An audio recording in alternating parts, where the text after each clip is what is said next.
नमस्कार दोस्तों, सबसे पहले आप सभी को बसंत पंचमी की ढेर सारी शुभकामनाएं। दोस्तों, आज जो है एक नई भर्ती को लेकर एक नोटिफिकेशन जारी किए गए हैं। ये भर्ती बिहार में दरोगा के पदों पर होने वाला है। ये जो दरोगा की भर्ती है ना, ये मद्य निषेध के तहत ये होने वाला है, ये भी आपको ध्यान रखना है। और इस भर्ती का जो ऑनलाइन आवेदन करने का डेडलाइन है रिलीज हो चुका है। फॉर्म कौन लोग भर सकते हैं, आपकी योग्यता क्या होगी, आपकी पात्रता क्या होगी, आपकी उम्र सीमा क्या रखे जाएंगे, सिलेबस क्या है, सारी चीजें इस नोटिफिकेशन में बता दी गई है। पूरी जानकारी A to Z बताएंगे। कोई कैंडिडेट फॉर्म भरेगा तो उसका हाइट कितना होना चाहिए, चेस्ट कितना होना चाहिए, वजन कितना होना चाहिए, कितने किलोमीटर कितने मिनट में आपको रनिंग करने हैं, कितने मिनट से ज्यादा समय लेंगे तो आप फेल माने जाएंगे। सारी चीजें बताई जाएगी। तो वीडियो को ध्यान पूर्वक देखिए और पसंद आए तो आपसे निवेदन है कि वीडियो को लाइक कर दीजिए। चैनल पे नए हैं तो सब्सक्राइब जरूर कीजिए। इस प्रकार की जो भी अपडेट होगा ना, आपको आगे भी मिलता रहेगा। आइए फिलहाल स्क्रीन पर चलकर इस भर्ती के बारे में पूरी जानकारी बताते हैं। अभी आप देख पा रहे होंगे, हम बिहार पुलिस के ऑफिशियल वेबसाइट पर है और यहीं पर देखेंगे ना, ये भर्ती मद्य निषेध के तहत जो है दरोगा के पदों पर निकाला गया है। जब आप इस पर क्लिक करेंगे तो यहाँ पर SI के पदों पर जो भर्ती है उसका नोटिस आपको मिलेगा। मैंने नोटिस को डाउनलोड किया है। आपको समझाने के लिए मैंने हर एक पॉइंट को हाईलाइट कर दिया है ताकि आपको कहीं भी कोई दिक्कत ना हो। देखिए, इस भर्ती के लिए जो आवेदन प्रक्रिया है 27 जनवरी से स्टार्ट होंगे और 27 फरवरी 2026 तक आवेदन प्रक्रिया आप कर सकते हैं।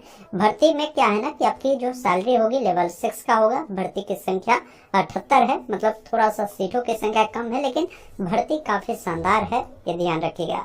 बाकी यहाँ पर आप देखेंगे ना, तो आवेदन करने के लिए जो भी पात्रता है उसको लेकर जानकारी दिया गया है कि आवेदक भारतीय नागरिक होने चाहिए। पुरुष, महिला या ट्रांसजेंडर ये सभी लोग आवेदन कर सकते हैं। जो भी आपके शैक्षणिक योग्यता होगी 1/8/2025 के अनुसार कंप्लीट हो जाना चाहिए। मतलब आप स्नातक पास 1/8/2025 तक जो है हो जाना चाहिए, तभी फॉर्म को अप्लाई करेंगे। उम्र भी आपका गणना जो है 1/8/2025 के अनुसार ही होगा। आप जो न्यूनतम है वो 20 वर्ष के होने चाहिए, अधिकतम 37 वर्ष के होंगे। अगर महिला अभ्यर्थी है सामान्य कैटेगरी के तो 20 से 40 है। वही पिछड़ा वर्ग, अत्यंत पिछड़ा वर्ग के पुरुष महिला है तो उनको जो है 20 से 40 वर्ष रखा गया है। अनुसूचित जाति, अनुसूचित जनजाति के पुरुष महिला है तो उनको 20 से लेकर 42 वर्ष रखा गया है। अब फिर यहाँ पर बोला गया है कि जो भी अभ्यर्थी अप्लाई करेगा उनका जो शारीरिक मापदंड है वो भी देखा जाएगा, जिसमें आपकी जो हाइट होगी, जैसे अगर आप जनरल के पुरुष है या पिछड़ा वर्ग के पुरुष है तो 1.65 सेंटीमीटर होना चाहिए। अगर आप अत्यंत पिछड़ा वर्ग, अनुसूचित जाति, अनुसूचित जनजाति के पुरुष है तो 160 सेंटीमीटर होना चाहिए। उसके बाद अगर किसी भी कैटेगरी के अगर महिला अभ्यर्थी है तो 155 सेंटीमीटर आपका जो हाइट है होना चाहिए। सीना की बात की जाए तो पुरुष अभ्यर्थी पे लागू होगा। जैसे जनरल और पिछड़ा वर्ग, अत्यंत पिछड़ा वर्ग के पुरुष के लिए बिना फुलाए जो है 81 सेंटीमीटर, फुलाकर 86 सेंटीमीटर यानी 5 सेंटीमीटर का अंतर होना चाहिए। वही अनुसूचित जाति, अनुसूचित जनजाति के अगर आप पुरुष है तो बिना फुलाए जो है आपकी 79 सेंटीमीटर, फुलाकर 84 सेंटीमीटर होना चाहिए। वजन की बात की जाए तो आपका वजन जो है महिला अभ्यर्थी के लिए न्यूनतम 48 kg के आप होने चाहिए, ये ध्यान रखिएगा।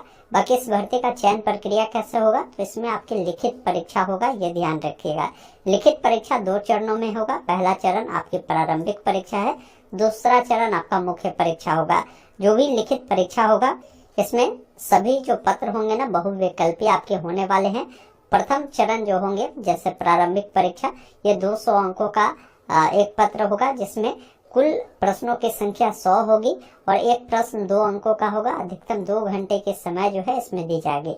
इसमें जो प्रश्न आएंगे सामान्य ज्ञान, समसामयिक मुद्दे से संबंधित जो प्रश्न है पूछे जाएंगे। इसमें 30% से कम अंक प्राप्त करने वाले अभ्यर्थी को जो इसका दूसरा चरण मुख्य परीक्षा होगा उसमें आपको असफल घोषित कर दिया जाएगा। मतलब जो आपके एग्जाम होंगे ना 200 अंकों का, इसमें इसका 30% से कम अगर आप अंक लाते हैं तो आप जो है मुख्य परीक्षा में नहीं बैठ पाएंगे, ये ध्यान रखिएगा। तो मैं कहूँगा कि आपको बेहतर से बेहतर आपको जो है अंक लाना है, ताकि आपका जब भी इनका मेरिट बने मुख्य परीक्षा के लिए तो उसमें आप शॉर्ट लिस्टेड हो जाए। बाकी बोला गया है कि जो रिक्तियां है उसका 20 गुना सफल अभ्यर्थी का जो मेधा क्रम है आरक्षण कोटिवार जो है तैयार किया जाएगा और वैसे अभ्यर्थी को जो मुख्य परीक्षा है उसके लिए बुलाया जाएगा। बाकी जो द्वितीय चरण होगा मुख्य परीक्षा का, उसको लेकर यहाँ पर जानकारी दिया गया कि प्रथम पत्र आपका जो होगा ये 200 अंकों का होगा, जिसमें सामान्य हिंदी का 2 घंटे का होगा, जिसमें 100 प्रश्न होंगे। न्यूनतम अर्हता 30% अंक प्राप्त करना अनिवार्य होगा, ये ध्यान रखिएगा। द्वितीय जो आपका पत्र होगा जिसमें सामान्य अध्ययन, सामान्य विज्ञान, नागरिक शास्त्र, भारतीय इतिहास, भारतीय भूगोल, गणित एवं मानसिक योग्यता जांच से संबंधित जो प्रश्न है वो आपको देखने को मिलेगा। दोनों चरणों की परीक्षा में प्रत्येक अगर गलत उत्तर आप करते हैं तो उसके लिए 0.2 अंक का जो कटौती है वो किया जाएगा, मतलब निगेटिव मार्किंग है। बाकी मुख्य परीक्षा के आधार पर जो है जो भी भर्ती है उसके 6 गुना कैंडिडेट को शारीरिक दक्षता परीक्षा के लिए जो है बुलाया जाएगा, ये आपको ध्यान रखना है।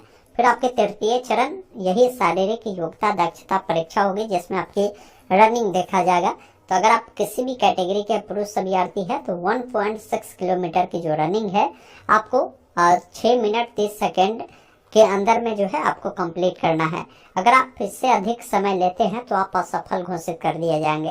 अगर महिला अभ्यर्थी है तो आपको 1 किलोमीटर की जो रनिंग है 6 मिनट के अंदर में आपको कंप्लीट करना है। इससे अधिक समय लेंगे तो आप असफल घोषित कर दिए जाएंगे। ऊंची कूद की बात की जाए तो सभी कोटि के पुरुषों के लिए बोला गया है कि न्यूनतम 4 फीट, और 4 फीट से जैसे ही आप कम कूदते हैं तो आप असफल घोषित कर दिए जाएंगे, ये ध्यान रखिएगा। 3 फीट से कम कूदने वाले महिला अभ्यर्थी को असफल घोषित कर दिया जाएगा। उसके बाद क्या होगा, आपका ये जो लंबी कूद है वो होगा। सभी कोटि के पुरुष के लिए बोला गया है कि न्यूनतम 12 फीट, और 12 फीट से अगर आप कूदते हैं तो वैसे में आप असफल घोषित कर दिए जाएंगे। सभी कोटि के महिलाओं के लिए बोला गया है कि न्यूनतम 9 फीट है, इससे कम करते हैं तो आप असफल घोषित कर दिए जाएंगे। फिर आपका गोला फेंक है। गोला फेंक में बोला है कि सभी कोटि के पुरुषों के लिए 16 पाउंड का गोला फेंक न्यूनतम है, और उससे कम करते हैं तो आप असफल घोषित कर दिए जाएंगे। बाकी सभी कोटि के जो महिला है उनको गोला जो फेंकना है 12 पाउंड का है। अगर न्यूनतम और 10 फीट से कम फेंकते हैं तो आप असफल घोषित कर दिए जाएंगे, ये भी ध्यान रखिएगा। बाकी आप नीचे आएंगे तो आपकी जो मेधा सूची जो बनेगी उसको लेकर बताया है कि अंतिम रूप से सफल अभ्यर्थियों का जो मेधा सूची है जो मुख्य परीक्षा होगा उसमें प्राप्त अंकों के आधार पर ही बनेगा। मतलब आपका मुख्य परीक्षा ये बहुत ज़्यादा इम्पोर्टेंट है, ये ध्यान रखिएगा। इसके आधार पर ही आपके जो फाइनल मेरिट लिस्ट है वो बनने वाली है। जब भी आपका फाइनल लिस्ट बनती है ना तो उस समय आपका जो भी ये डॉक्यूमेंट है वो भी चेक किया जाता है। बाकी भर्ती किस कैटेगरी में कितनी है वो जानकारी आप यहाँ से देख पाएंगे।